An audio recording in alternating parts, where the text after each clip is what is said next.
Buffalo Narrows is located in northern Saskatchewan, around 275 miles north of Saskatoon, Canada. 32-year-old Thomas Pederson and his wife Bernadette resided in the settlement with their children Grace, Robert, Fred, Connie, Richard, Rhoda and Cynthia. The Pederson family were Métis Nation, meaning that they were of mixed European and Indigenous ancestry. In 1969, Buffalo Narrows was predominantly a community of Indigenous people of the Cree Nation, and the population was approximately 700. The community is sandwiched between Churchill and Peter Pond lakes, and the inhabitants at the time mainly engaged in fishing, hunting, and trapping. A few were also teachers, mounted police, merchants, and missionaries. Buffalo Narrows is incredibly remote and in the late 1960s was inaccessible by road or train lines, with the only mode of transportation being chartered air flights. During the winter, however, temperatures could plummet to minus 40 degrees Celsius, which meant that these flights would be cancelled until the thaw. The 30th of January 1969 was bitterly cold, with heavy snow blanketing Buffalo Narrows. 48-year-old Jean-Baptiste Herman from the village of La Loche stayed at the Pederson home as a guest, and two of the Pedersons' daughters, Cynthia and Connie, were absent, staying over with their grandmother that night. Sometime after 3:40 a.m, Corporal Jack Fraser was awakened by Reverend Andrew Darsh, who seemed shaken. A man had called him minutes earlier and confessed to having murdered those in the Pederson home with an axe. The man urged the Reverend to go to the farmhouse as quickly as possible to perform the last rites on his victims.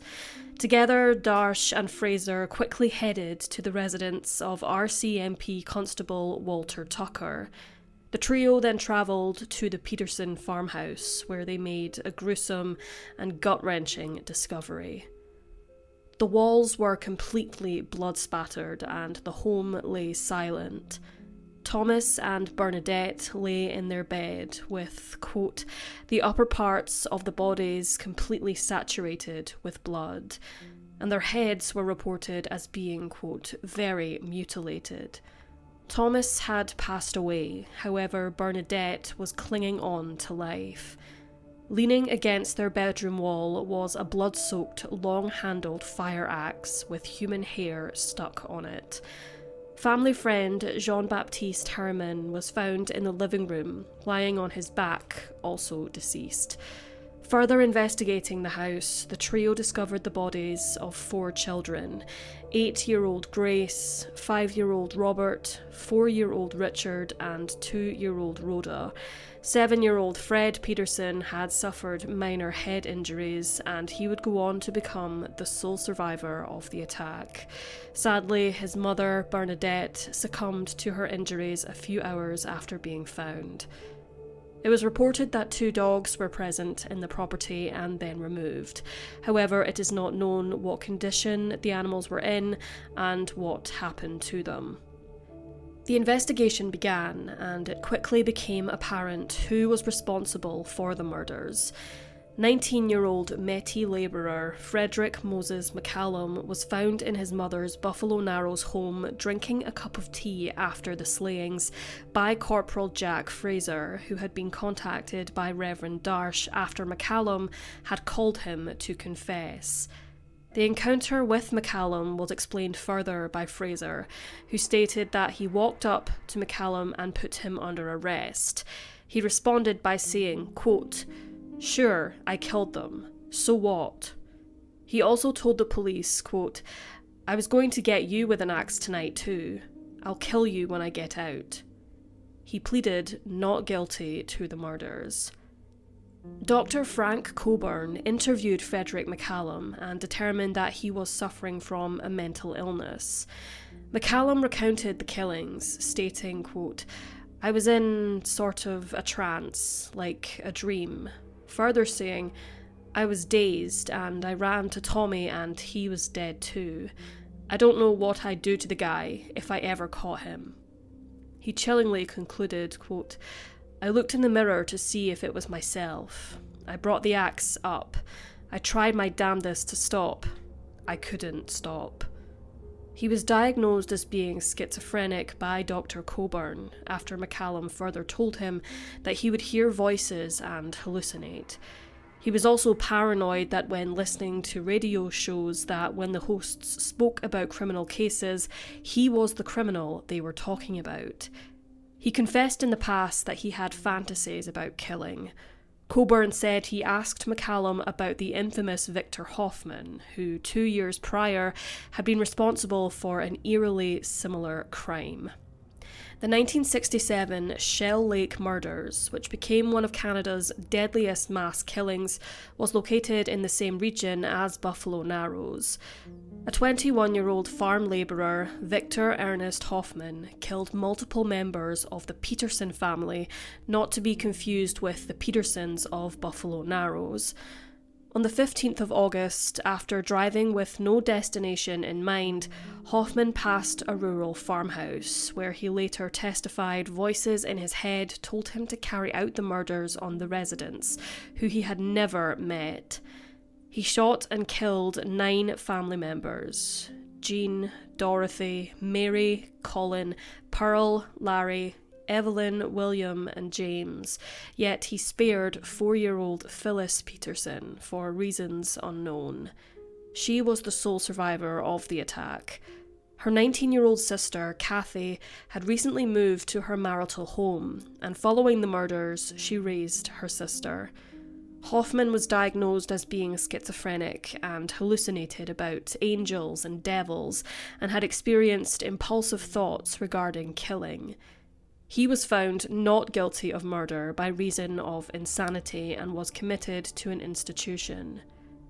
Dr. Coburn reported that Frederick McCallum responded to the discussion of Victor Hoffman, quote, I'd kill him the day I got my hands on him. Frederick McCallum was from a troubled family. He lived with his unmarried mother, whose 9 children all had different fathers.